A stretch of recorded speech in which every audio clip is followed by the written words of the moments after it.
Hey everybody, Rebecca here for the January 2023 budget setup video. This is a brand new year. I have set some lofty goals for myself this year, the biggest of which, as far as challenges go, are going to be my goal to have a low spend 2023.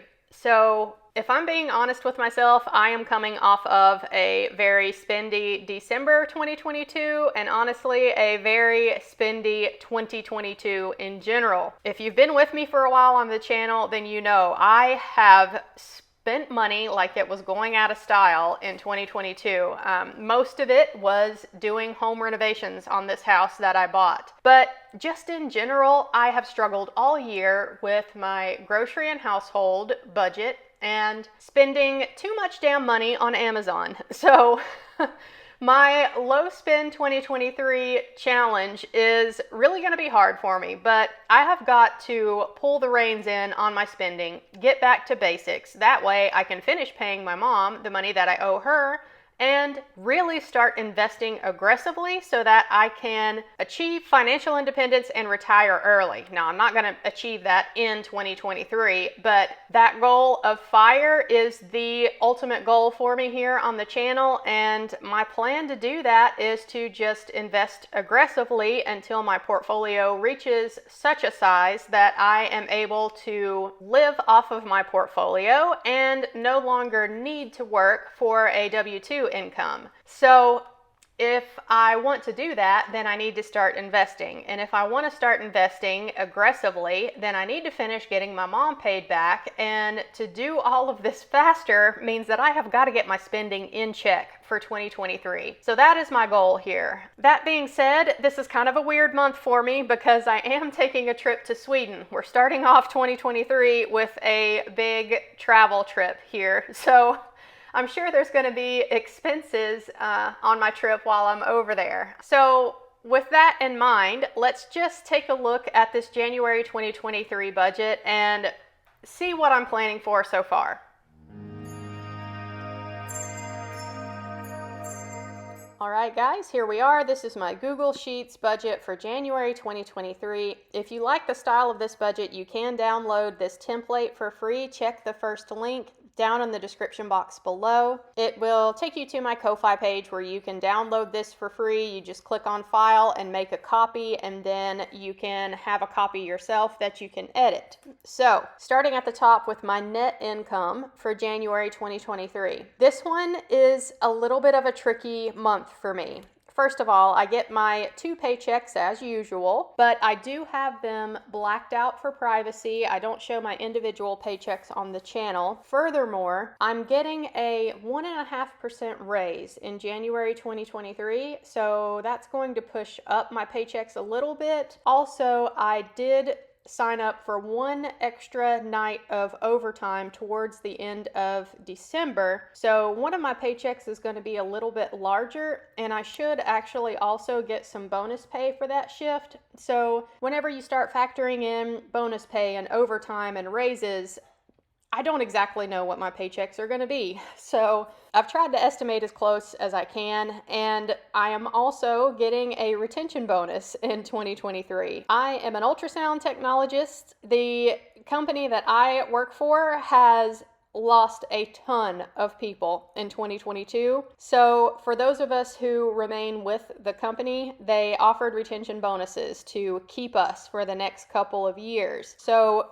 for me, that ended up being in total $13,000 for a couple years of staying with this company. They are paying that out to me in 3 separate payments. So for January 2023, I am getting $3,500 paid to me, but taxes and bonuses tend to be taxed a little more heavily than regular income. So I'm going to estimate that of the $3,500 I should get, that I will see about $2,100 of that.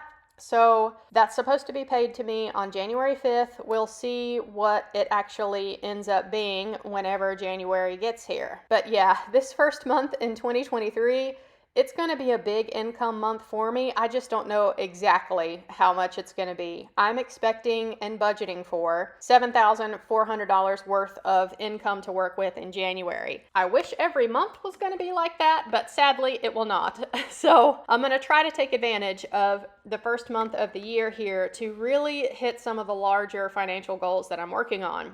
So, looking at the bills and spending section of the budget, first things first, my mortgage payment, $735 as always. My mortgage servicer has changed at the end of December, so I don't actually have my updated balance on what I owe for this house. It's about $129,000, but I don't have the exact figure yet. My utilities, which includes power, water, trash pickup, I budgeted $175 there. I did come in under budget in December, but January tends to be a colder month, so I'm just going to leave it at $175. Hopefully I'll still be under budget there. Internet budgeting $55.21 as always. Gas for my car, I budgeted $125 because that's what I budgeted in December, and it seems to be pretty close for a regular month for me. But I am making my trip to Sweden in January, so I probably will come under budget here, but I'm just going to leave it. My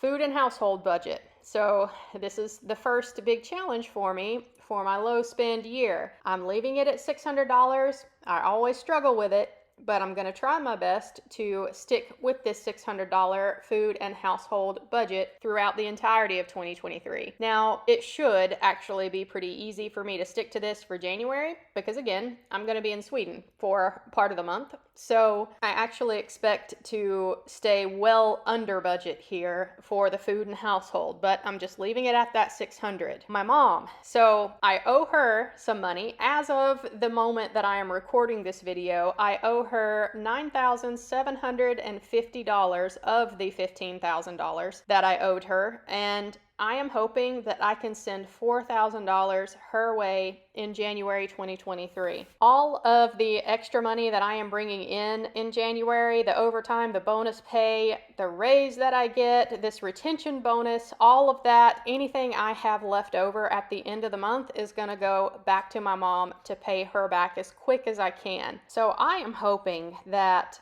by March, the end of March, hopefully I can have my mom completely paid back all of the money that I owe her, and I can move on and start investing aggressively and building up my investment portfolio so that I can fire one day. So the trip to Sweden, this is one of the exceptions that I am making to my low spend 2023, right? I set a goal for myself for 2023 to only spend $2,000 on myself throughout the year of 2023, which works out to about $170 a month that I could spend on whatever. But basically the only exception to that rule was going to be when I do make a trip to Sweden, because that's just not something that I do all of the time. So when I go to Sweden, yes, I'm going to budget to spend a little bit of extra money there. So I have budgeted $1,000 that I can spend while I'm over there. Now, maybe I won't spend all of that, but I at least wanted to plan for it ahead of time. So that way I don't have to feel guilty about it if I'm over there and we decide that we want to do some kind of fun activity or go out to eat a lot, whatever it is.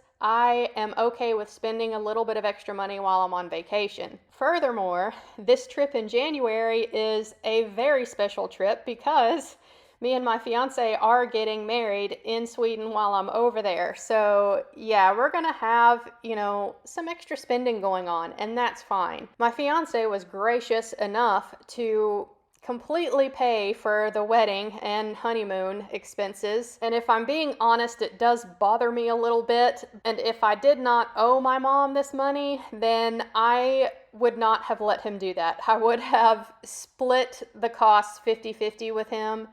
But knowing that I owed my mom this money, I knew that if I just let him pay for the wedding, that it would allow me to get my mom paid back a whole lot faster.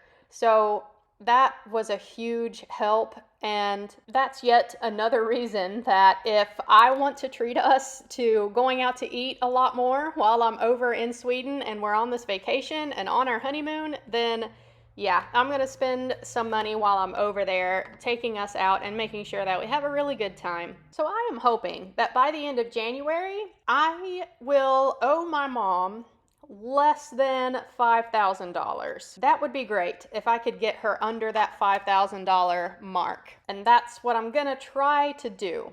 So lastly, here in the bills and spending section, the salon, I budgeted $160 here, and this is just in case I need to go see my electrolysis lady a couple more times before I go on my trip to Sweden. I don't expect that I'm going to have to see her, but I'll leave this line item in there. So yeah, there really is a lot of variability in this budget this month. I'm budgeting $600 for food and household. Don't expect to spend that much. Budgeting $125 for gas for my car, but I don't expect to spend that much. Budgeting $1,000 for Sweden, maybe I'll spend that much, we'll see, but maybe not.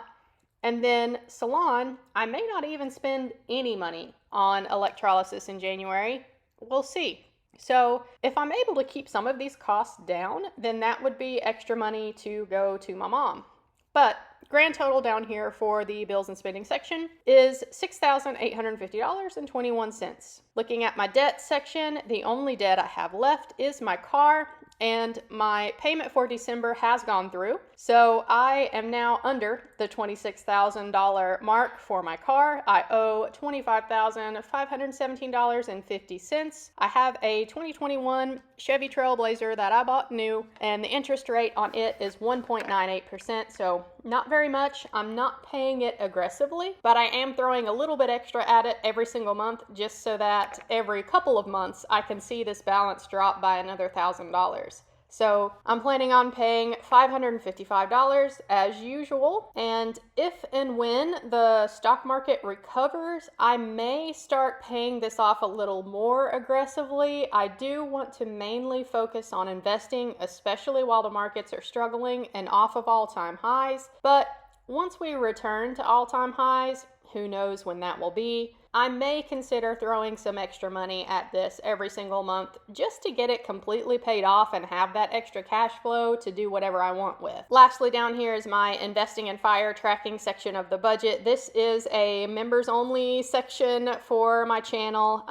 If you are a member of the Fire Fam, then you get to see what the actual numbers are at the end of every single month when I do my budget reviews. If you are not a channel member, that is fine. I will still share with you my percentage progress towards my financial independence retire early number, but I just don't share the specific numbers anymore publicly. So the final balance down here at the bottom, y'all can see that I'm actually in the negative a little bit, but again, I think there's going to be several line items in the budget where I come in under budget, so I'm sure I will make up this $55 somewhere.